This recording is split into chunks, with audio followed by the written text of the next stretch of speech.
The United States and Germany have posted their biggest economic decline in decades. Business investment, exports and consumer spending all dropped as lockdowns put the brakes on economic activity. In both cases, the record drops came despite major government spending programs. Juan Ruiz is one of around 18 million unemployed Americans. The 56-year-old accountant lost his job at a forklift manufacturer after he contracted COVID-19. With no job to go back to, he's finding it harder to find work than he had expected. Many people are losing their jobs because the companies they work for closed their doors. In fact, my company closed. They said they were not selling and shuttered their warehouses. Factories are closing, small businesses too. Americans are tightening their belts, and that's caused the country's gross domestic product to drop by a staggering 33% last quarter. But it's also worth mentioning that if the U.S. counted GDP like Europe does, then it would have only fallen by 10%, making Germany's GDP drop during the second quarter slightly worse than the U.S.'s. However, Germany has seen less unemployment, thanks in part to government-backed short-term work schemes. The GDP numbers for Germany in Q2 are worse than expected. But let's be honest, we weren't expecting good news in terms of growth. The important thing is to put the second quarter behind us and look to the future. Everything depends on the course of the corona pandemic. In Germany, infection rates are on the uptick. Around 700 new infections were reported on Wednesday. In the US, the number is north of 60,000. Worrying numbers for Juan Ruiz. And he doesn't expect the economy to get back on track soon. His wife and son work part-time, but they barely make enough to pay the family's bills. Let's break this down with DW business correspondent Jens Korte in New York.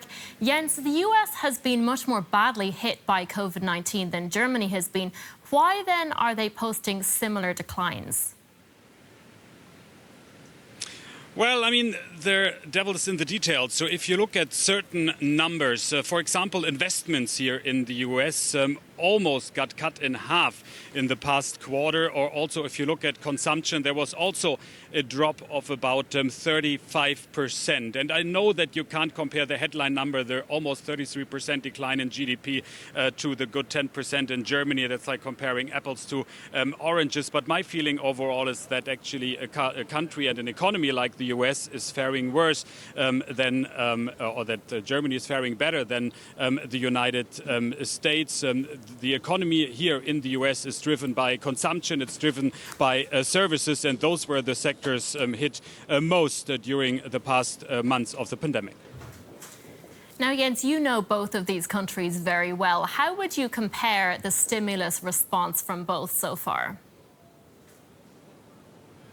Well, I mean, definitely the United States is throwing a lot of money, trillions of dollars at the problem. You also have the Federal Reserve supporting the markets and the financial system. But overall, I would say that Germany, at least for now, seems to be better prepared. And that's basically because of the social system that just works much better and much more direct to actually bring money to people where it's needed, to bring it to companies where it's needed.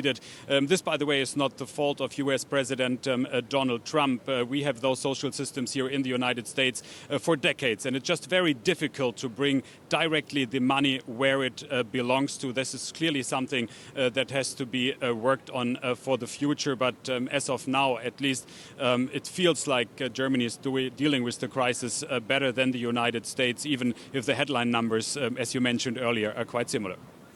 Jens Korte, great talking to you. Now, some of America's biggest tech companies have announced their financial results for the last quarter. Facebook came out on top, reporting an almost doubling in profit despite an advertiser boycott during the quarter. Meanwhile, Amazon posted its highest profit ever, and Apple beat Wall Street's revenue expectations. But Google parent Alphabet announced its first ever decline in overall revenue. That was due to flagging ad sales. Let's take a closer look now at how the US tech sector has been faring during the pandemic. To do that, I'm joined by DW's Arthur Sullivan. Arthur, thanks for coming on. Run me through just how bad an impact the coronavirus has had on the industry.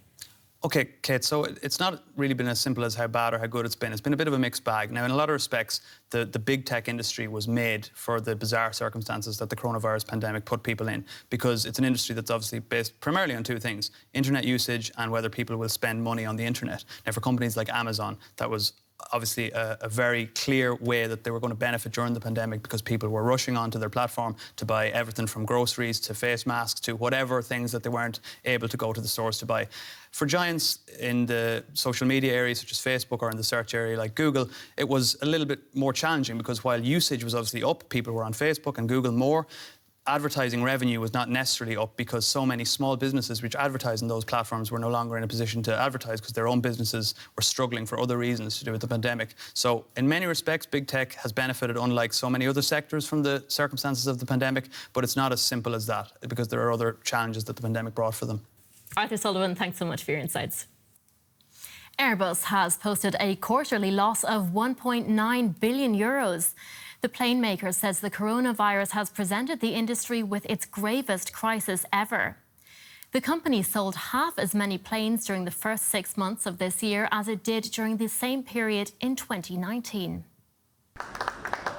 For residents of the tiny town of Lévignac near Toulouse, it's a familiar event. An A380 is on the way. Whenever one of these giant aircraft is assembled in the nearby Airbus factories, part of the fuselage has to squeeze through the town's narrow streets. This time, it's for plane 270, the last. The giant Airbus A380 has been discontinued after just 15 years in production. I think that people would have loved to have this aircraft, being produced for a longer period of time. Anyway, again, I think that everybody is very proud about the aircraft and what it means to Airbus, the know-how, the skills that we develop along those programs is very important then to pave the way for the future innovation. Up to 850 passengers fit on the A380's two decks. But times have changed. Airlines around the world are no longer looking for maximum capacity. Now they want their aircraft to be cost-effective and flexible. The end of the A380 couldn't come at a worse time for Airbus. They've barely recovered research and development costs. And at the same time, the company is dealing with the consequences of the coronavirus pandemic. Ingo Vugitzer is in charge of cabin design, but today he's in charge of delivering a long-haul aircraft of the newer A350 type to Lufthansa. The pandemic, he says, has put airlines around the world in a precarious position. Airbus is feeling the knock-on effects. We've seen crises in the past, 9/11, the SARS virus. Those were just small dents that didn't affect our long-term growth. This time the losses are big and they're going to last much longer. That means we have to think in terms of years before things get better. Around the globe, airlines are struggling with insolvency and cancelled orders. Airbus has had to cut production by 40% since the beginning of the pandemic. Employees like pilot Thomas Wilhelm see each delivery that takes place on schedule as a glimmer of hope.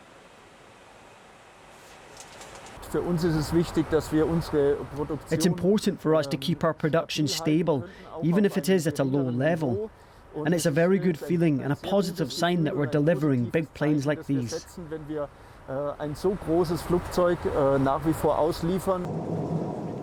The first flight of the new A350 was a success, but staff are worried. Airbus has announced plans to cut 15,000 jobs from its worldwide workforce. And finally, with all this economic doom and gloom, you might be forgiven for just wanting to get away from it all.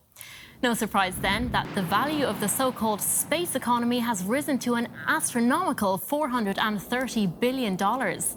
In the past 10 years, spending on rockets, satellites and other services has risen by more than 70%. Over 80 countries now have space programs.